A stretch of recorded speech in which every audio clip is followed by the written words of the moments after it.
ધોરણ 12 કોમર્સ ભાગીદારી નિવૃત્તિ દાખલા નંબર આપણે 11 આવ્યા છે.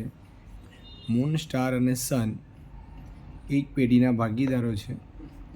31/3/17ના રોજ સન નિવૃત્ત થાય છે. મૂન અને સ્ટાર ભવિષ્યમાં નફા નુકસાન 5:1.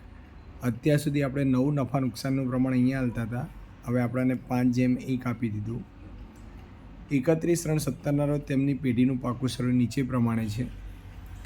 મૂન, સ્ટાર, સનની મૂડી: સામાન્ય અનામત, લેણદાર, દેવી હુંડી, મકાન, યંત્ર, ફર્નિચર, સ્ટોક, દેવાદાર અને બેંક. તો આપણે ઉપર વાંચ્યું ત્યાં આપણને ક્યાંય મૂન, સ્ટાર અને સનનું જૂનું પ્રમાણ જાણવા મળ્યું નથી. એટલે નિયમ પ્રમાણે જો જૂના ભાગીદારનું પ્રમાણ આપેલ ન હોય તો સરખે હિસ્સે વહેંચી શકાય. એટલે મૂન, સ્ટાર, સન ત્રણેયનું પ્રમાણ સરખે હિસ્સે રહેશે. નિવૃત્તિની શરતો: પેઢીની પાઘડી 60,000 છે. લેણદાર 1 માસ બાદ ચૂકવવાના છે, જેને તરત જ વાર્ષિક 12% વટાવે ચૂકવી આપવાના. એક અહેવાલો આપણા માટે ઇમ્પોર્ટન્ટ છે કે લેણદાર આપણા જોડે 60,000 માંગે છે, 1 માસ પહેલાં આપણે એમને પેમેન્ટ આપવાનું છે, તો આપણે એમને વાર્ષિક 12% વટાવે કાપીને આપીશું. ચોપડે માંડી વાળેલ કમ્પ્યુટરની કિંમત 12,000 ગણવી. એટલે ચોપડે માંડી વાળેલું કમ્પ્યુટરની કિંમત હવે 12,000 ગણવાની અને આ કમ્પ્યુટર મૂન લઈ જાય છે. સનની નિવૃત્તિ બાદ મૂન અને સ્ટાર તેમની મૂડી નવા નફા નુકસાનના પ્રમાણમાં રાખશે. નવું નફા નુકસાનનું પ્રમાણ એટલે 5:1 જે આપણને આપ્યું છે તે. અને તફાવતની રકમ બેંક ખાતે લઈ જવી કે લાવવી કે લઈ જવી એ બધી આપણે જોઈએ. હવે આપણે આગળ દાખલા તરફ આગળ વધીએ. તો આપણને જૂનું પ્રમાણ આપેલું છે 1:1:1. નવું પ્રમાણ હવે આપણે ચોપડીમાં જોયું કે મૂન અને સ્ટારનું નવું પ્રમાણ આપ્યું છે 5:1 અને સનની નિવૃત્તિ થાય છે તો આ 5:1 એટલે 5/6 અને 1/6, 1/3, 1/3 અને 1/3 આટલી માહિતી છે. આપણે દરેક જણ જાણીએ છીએ લાભનું પ્રમાણ શોધવું પડે. તો લાભનું પ્રમાણ શોધવા માટે આપણું સૂત્ર છે નવું પ્રમાણ માઇનસ જૂનું પ્રમાણ. તો સૌ પ્રથમ મૂનનું શોધીએ. તો મૂન બરાબર નવું પ્રમાણ આપ્યું છે 5/6, જૂનું પ્રમાણ આપ્યું છે 1/3, 6 તરી 18, 5 તરી 15 અને 6 એકા 6, તો 9/18. તો મૂનને અહીંયા લાભ થાય છે. મૂન પછી આપ્યું મૂન પછી શોધીએ આપણે સ્ટારનું. તો સ્ટારનું પણ 1/6 અને 1/3, 6 તરી 18, 3 એકા 3 અને 6 એકા 6, તો અહીંયા -3/18 આવ્યું. એટલે આનું પ્રમાણ ત્યાગ આવ્યું. આપણે જાણીએ છીએ પ્રવેશમાં આપણે આવું ભણી ચૂક્યા છે. હવે પાઘડી શોધવા માટે તો આપણને પેઢીની પાઘડી આપી છે 60,000. તો મૂન, સ્ટાર અને સનમાં સન તો નિવૃત્ત થાય છે એટલે એને પાઘડી પેટે, પણ ત્રણેય ભાગીદારની ભેગી પાઘડી 60,000 છે. એમાં 9/18, 60,000 ગુણ્યા 3/18 અને ત્રીજા ભાગીદારને આપણે 9માંથી 3 એટલે -6/18 એટલે 60,000 ગુણ્યા 6/18. આપણે આ રીતે આની પહેલાં પણ સમજ્યા હતા.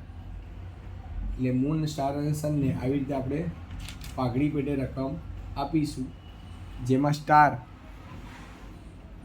10,000 મળશે, મૂનને 20,000 સનને 20,000 મળશે અને મૂન બંને ભાગીદારને ભેગા થઈને 30,000 રૂપિયા આપશે.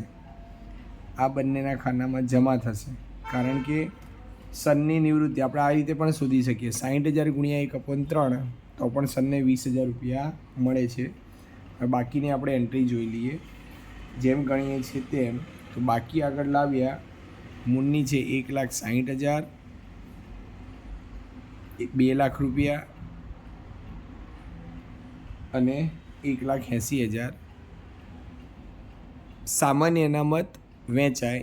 તો સામાન્ય અનામત હવે દરેક માહિતીમાં 3 ભાગ કરી દેવાના. 90,000 આપ્યા છે, 30,000, 30,000 અને 30,000. હવે લેણદારો, તો લેણદારોમાં ભાગીદાર જે માંગે છે, એટલે લેણદાર આપણા જોડે 60,000 છે, એ હવે 1 મહિના પહેલાં આપણે એમને વટાવ તરીકે ચૂકવી દેવાના છે. તો એ સમજી લે લેણદારમાં કઈ રીતે કરીશું. તો લેણદારોની માહિતીની અંદર 60,000 ગુણ્યા 12% ગુણ્યા 1/12, તો વટાવની રકમ 600 રૂપિયા થશે. તો આપણે એમને વટાવ 600 કાપીને પેમેન્ટ આપી દેવાનું છે. કેવી રીતે આપશું જોઈ લઈએ. તો 60,000 રૂપિયા માઇનસ 600, તો 59 ને 400 ચૂકવીશું. હવે ચૂકવીશુંનો મતલબ એવો થાય કે આપણે બેંકમાંથી પૈસા આપીશું. લેણદારો ખાતે 59,400, 60,000માંથી 59,400 ચૂકવ્યા એટલે 600 રૂપિયાનો આપણને ફાયદો થયો. તો લેણદારો ખાતે, એટલે હવે મૂડી દેવા બાજુ લેણદારો આપણે ક્યાંય લખવાના નથી, જે આપણે સમજ્યા એ રીતે. હવે એનાથી આગળની માહિતી. ત્યાર પછી આપણને દેવી હુંડી, તો દેવી હુંડી પર હવાલો નથી, તો દેવી હુંડી આપણને આપી છે 10,000 રૂપિયા. હવે ઉધાર બાજુ, તો આપણે જોયું કે કોઈના ઉપર હવાલો નથી, તો મકાન પણ એમનું એમ. મકાન આપ્યા છે 2,40,000. ત્યાર પછી યંત્રો આપણાને આપ્યા છે 1,30,000. ફર્નિચર આપણાને આપ્યું છે 80,000. સ્ટોક એ આપણાને આપ્યા છે 45,000. દેવાદાર, તો દેવાદારો આપણાને આપ્યા છે 30,000. અને રોકડ શિલ્લક એટલે બાકી આગળ લાવ્યા આપણાને આપ્યા છે 1,75,000. આટલી માહિતી આપણા જોડે છે. અને હવાલા નંબર 2માં કોમ્પ્યુટરની કિંમત 12,000 ગણવી, એટલે એ આપણા માટે ફાયદો થાય. તો આપણે કોમ્પ્યુટર બતાવી દઈશું કે કોમ્પ્યુટરથી શું ફાયદો થયો. તો કોમ્પ્યુટર આપણે ચોપડે માંડી વાળ્યું હતું, એટલે આપણે બતાવવા હોય તો 12,000, અને આ 12,000 રૂપિયાનું કોમ્પ્યુટર મૂન લઈ જાય છે, એટલે એના ખાતે કમ્પ્યુટર ખાતે.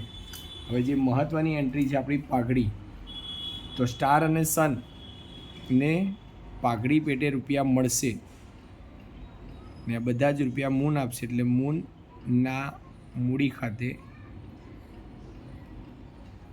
અને આના ખાતામાંથી 10 અને 20 બાદ કરવાના સ્ટારના મૂડી ખાતે અને સનના મૂડી ખાતે. જેમ આપણે પાઘડીની એન્ટ્રી કરીએ છીએ એ જ રીતે પાઘડીની એન્ટ્રી બતાવવાની, જેથી આપણે એમને સમજી શકીએ. અને પાઘડીની એન્ટ્રી નિવૃત્તિમાં ધ્યાન રાખવાનું, દર ફેર જે રીતે એન્ટ્રી થાય છે એ જ રીતે એની એન્ટ્રી બતાવવાની. હવે આપણા જોડે જે છેલ્લો હવાલો વધ્યો સનની નિવૃત્તિ બાદ, તો એની પહેલાં સૌપ્રથમ આપણે પહેલાં ખાતું બંધ કરવું પડશે. અને બંધ કરતાં આપણે પુનઃ મૂલ્યાંકન બાજુ જોવાનું, તો આ બાજુ આવે છે 12,600. 12,600, તો અહીંયા આવશે પુનઃ મૂલ્યાંકનનો નફો 12,600. ત્રણેય ભાગીદાર વચ્ચે સરખે હિસ્સે મૂન, સ્ટાર અને સન. તો 12,600ના 3 ભાગ કરો એટલે 4,200, 4,200 અને 4,200ની ક્રોસ અસર આપો. પુનઃ મૂલ્યાંકનનો નફો 4,200, 4,200 અને 4,200. હવે જે નિવૃત્ત થાય છે એનું ટોટલ પહેલાં કરવાનું. તો સનની નિવૃત્તિ છે, તો સનની નિવૃત્તિ પહેલાં આપી દઈએ. 1,80, 30,000, 20,000 ને 4,200, એટલે સરવાળો થશે 2,34,200. 2,34,200. તો એની માહિતીમાં આપણે એના જે પણ રૂપિયા વધે છે એને આપણે લોન તરીકે મૂકી દઈશું સનની લોન ખાતે. ને અહીંયા બતાવી દઈશું આપણે સનની લોન ખાતે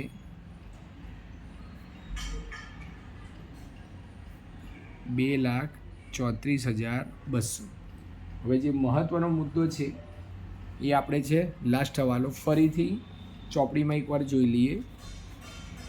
સનની નિવૃત્તિ બાદ મૂન અને સ્ટાર તેમની મૂડી નવા નફા નુકસાનના પ્રમાણમાં રાખશે. હવે નવું નફા નુકસાન એટલે મૂડી રાખવાની વાત છે, તો પહેલાં આપણે એને સમજવાનો પ્રયત્ન કરીએ કે છે શું. તો આપણે એની રકમ જોઈ લઈએ. ભાગીદાર જમા બાકી માઇનસ ઉધાર બાકી. અહીંયા આપણે સરવાળો નથી કરી શકતા, બરાબર, આપણે સમજવાનું છે. તો પહેલાં લખી દઈએ મૂન. તો મૂનની જમા બાજુનો સરવાળો 1, 60, 30 અને 42 દેખાય છે. આપણે સરવાળો કરીએ તો આપણાને 1,94,200 દેખાશે.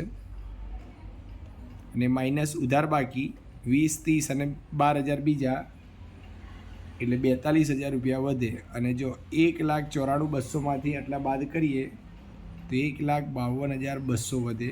એ જ રીતે સ્ટારમાં 2,30,000, 40, 10 અને 4,200, એટલે એના જમા બાજુ છે 2,44,200. ઉધાર બાજુ આપ્યું નથી એટલે આની આ જ રકમ મૂકી દઈએ 2,44,200. આ બંનેનું ટોટલ કરતાં 3,96,400 રૂપિયા વધે છે. તો આ આપણે અહીંયા મૂડી તરીકે બતાવવાના છે 3,96,400. પણ આ કયા પ્રમાણમાં વેચવાનું? નવા પ્રમાણમાં.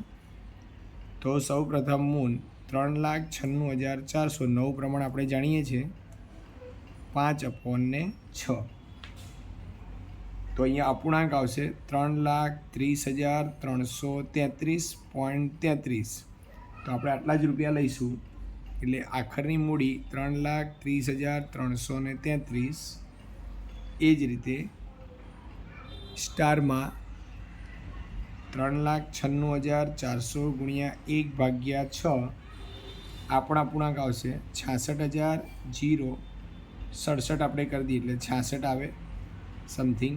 એટલે આપણે એને પૂર્ણાંક રૂપિયા કરી દઈશું 66,000 ને અહીંયા આવી જશે 67. એટલે આટલી અમાઉન્ટ થઈ જશે. અને આની અમાઉન્ટ થઈ જશે 3,30,333. તો આપણે રકમ બતાવી દઈએ 66,067.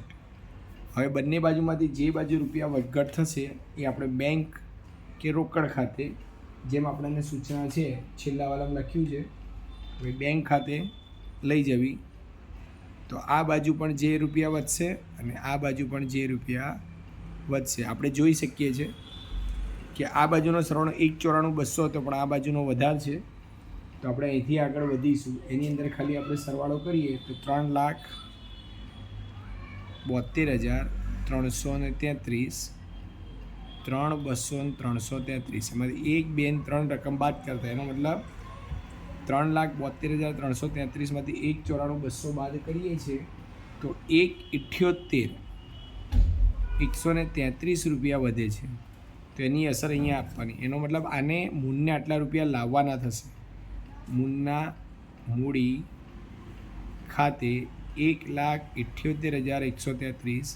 હવે આ બાજુ કરતાં આ બાજુનો સરવાળો ઓછો છે એટલે આપણે આ જ બાજુ રકમ લખીશું. આપણે જે સરવાળો કરેલો છે 2,44,200, 2,44,200, એમાંથી 66,067 બાદ કરીએ તો આટલા જ રૂપિયા વધે છે 1,78,133. એ સ્ટારને પાછા આપવાના. તો સ્ટારના મૂડી ખાતે 1,78,133. આ રીતે આપણે સન અને મૂન અને સ્ટારનું મૂડી સમજાઈશું અને જોતા જઈશું. હવે બેંક ખાતાનો સરવાળો કરતા જઈએ. બેંક ખાતાનો સરવાળો થશે 3,53,133, 3,53,133. એમાંથી આ બે રકમ બાદ કરતાં આપણા જોડે 1,15,600, 1,15,600 બાકી આપણી વધે છે.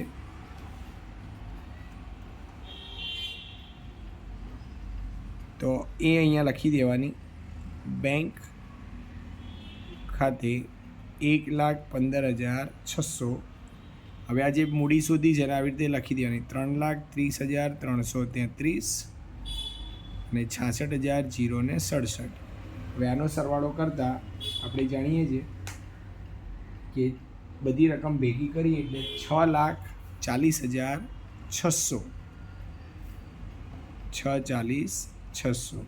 એટલે દાખલાની અંદર મુખ્ય હવાલો હતો આપણા માટે આખરની બાકી શોધવાનો, જે આપણે આ રીતે સમજ્યા છે, જે મહત્ત્વની હતી તે.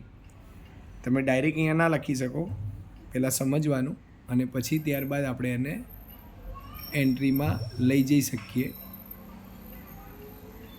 આ રીતે મૂન, સ્ટાર અને સન, એમાં જે સનની નિવૃત્તિની માહિતી આપણે સમજી શકીએ છીએ. હવે નેક્સ્ટ આપણે દાખલા નંબર 12 તરફ આગળ વધીશું.